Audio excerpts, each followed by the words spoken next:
Hello, in front of me I've got Huawei Freebuds Lipstick. In this video I'll show you how to check for updates. In the beginning, go to AI Life app. Now, go to Updates.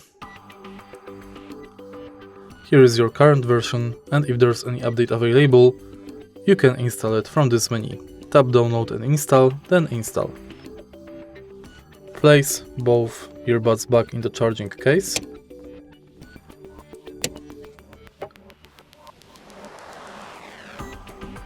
And now the new software update is being installed. If you find this video helpful, please leave like, comment and subscribe.